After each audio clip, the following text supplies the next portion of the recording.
Okay, so now I want to drive you to a scenario where Alice want to send some classical correlation to Bob by using a quantum channel, So a CPTP map, completely trace-preserving map.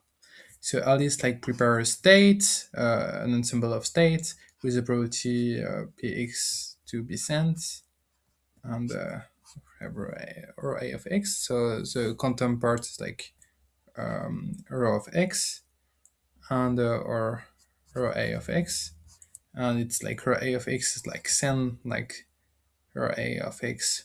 It just sent to the kernel, to the quantum kernel, and Alice just keep a copy of the classical message x.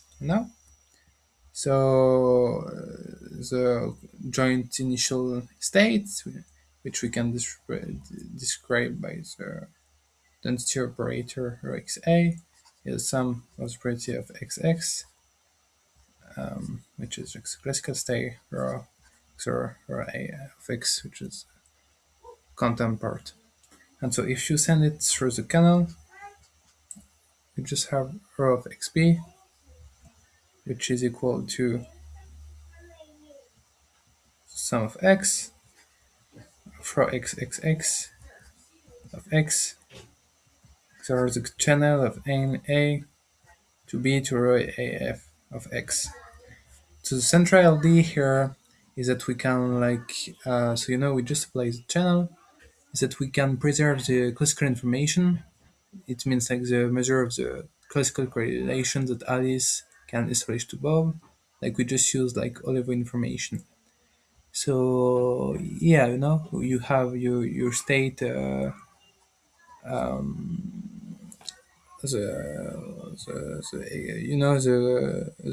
classical information. So we want to see how before the canal, you have Alice, have Bob, and so you have the quantum channel, and so how we made to preserve the information from A to B. So that's just all your information. What is all the information we can quantify from before the channel to after the channel, and so the question is when we can have this material information, quantum material information between the classical register x, the b circle between here you have the max of x a of x and b, and so that the maximum of material quantum information between the classical register x and the exit b.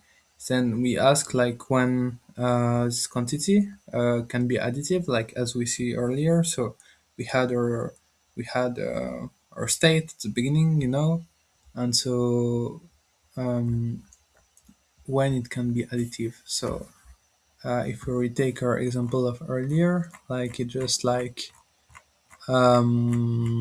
me rewrite this diagram. So we had the message, and so it goes through an encoding channel, for example.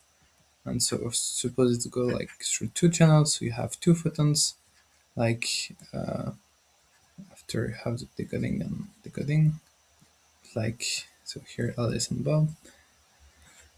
And so the question is just when you have for example n on or n2, it's just equal to the addition of both of them, So if you have two photons, does for the first photon, it just all the information that is preserved of the first one plus the second one.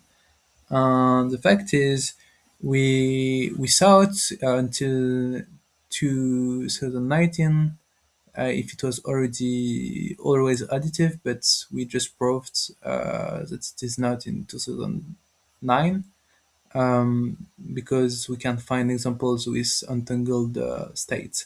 And so the idea is this is true uh, when the untangled preparation, so true when untangled preparation between the two parallel canal do not increase the classical mutual information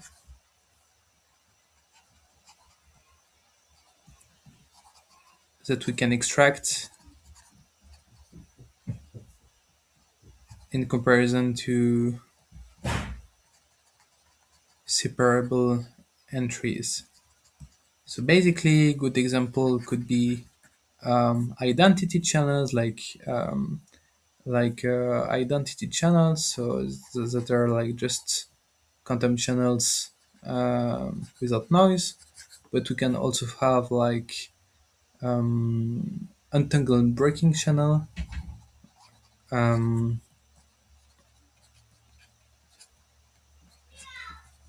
because like they destroy entanglements. So yeah, drivers for an example, it's like you have like two friends, you have like two quantum channels, and so the first one, like you have two messages to send to two friends, and so you send them separately. But like that's the first option, like the classical one. And so if you sum the information that you transmitted, so you say A for the first one and B for the second one, and so you sum both of them, like it just everything like how to say it, like if you like do it with quantum before sending the state, like you untangle them together and you just send this untangled pair into the two canals in parallel, and so it can create information. So how to say it's like all the stuff that when entanglement is like not useful and cannot create information, then if you cannot create information, then in this case the Oliver information is additive. But like if you can create information thanks to Oliver, it just means that the Oliver is not additive anymore, and we talk about super additivity. So yeah, how to say it now, like if the entanglement cannot help, if the entanglement cannot help, so entanglement cannot help additive uh, to to boost plus plus plus information.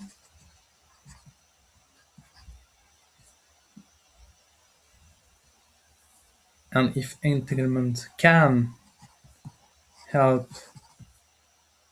increase information, then it's super additive.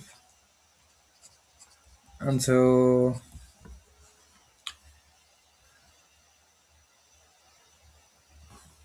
yeah, so here where it cannot help is like entanglement breaking channel and identity channel.